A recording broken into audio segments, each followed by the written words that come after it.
Hillside, a Victorian primary school in Beeston on the edge of Leeds city centre, is getting a new lease of life.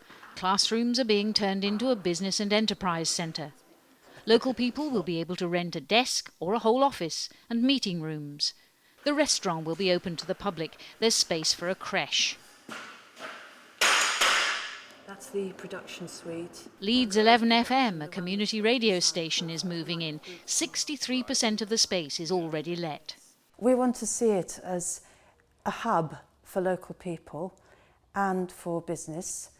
It's to help local people set up in business to thrive and prosper. The council still needed funds for the school's replacement. It sold Hillside at the market rate, for which the Development Trust found a mortgage and other funding. Then the council helped Tiger 11 with a grant of almost 1/3 of the project cost. But why not sell the school to a developer for flats? It would have raised more money for the council. We wanted to do more than just sell the building off for flats. We wanted to try and find something that was a useful continuation of that social value that we were getting from the building beforehand.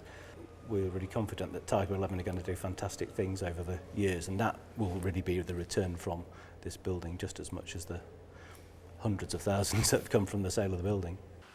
Beeston is one of the most deprived areas in the country, but local people appear ready to benefit from a business enterprise centre in their midst.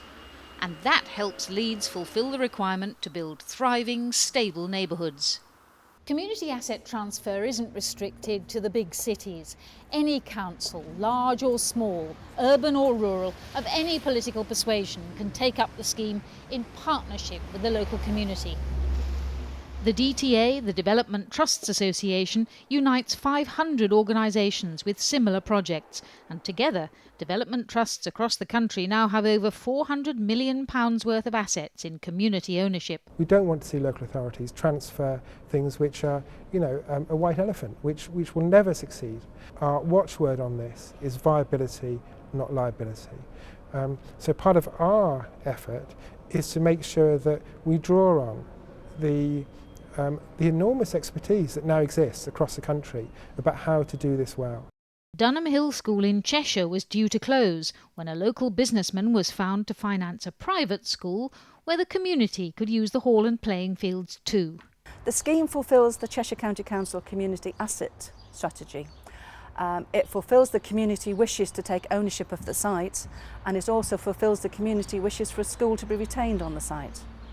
Bellingham Station House, once owned by Tynedale Council, is being transformed into a heritage and business centre, with funding from the local authority, a water company and Europe.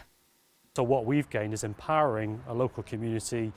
We've freed ourselves up from the management time of actually managing an asset which is a long way, distance-wise, away from the centre of the organisation, and we've gained hopefully a relatively happy community. As part of the government's pilot project, Advancing Assets for Communities, Birmingham City Council researched several aspects, including how to set a value on an asset leased to a community group. What we're working towards is being able to offset market rents on properties against the worth that that organisation can provide in providing services to the community. So they get a cheaper rent, but the council gets added value in the end. Absolutely, that's exactly what we're talking about.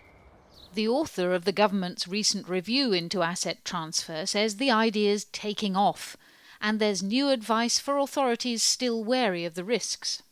I think the key thing is identifying risks. Entrepreneurship is not about just taking risks willy-nilly, it's about identifying risks, anticipating them and then managing them. And what we've tried to put forward is a risk toolkit for professionals, but also I think community groups, so that those risks can be managed down and minimised. A group of local people in Clapham, South London, are determined the 19th century library should stay in community use as an arts venue when Lambeth Council build a new leisure centre and library on the High Street. What would the group like to do here? Well, our idea here is a small event space. There'll be a larger hall and an exhibition space too. Lambeth has given the building on a long lease. The £1 million conversion cost is promised from a local business, charities and donations. If the community were to lose this building, I would walk across the common and see it if it had been, and I always regret that I hadn't worked hard to try and stop that happening. And so that's the driver, I guess, is to make it remain, as it's been for over 100 years, a community asset. Asset transfer isn't new, but the emphasis is now on making the sums work to produce sustainable projects to which local people are committed.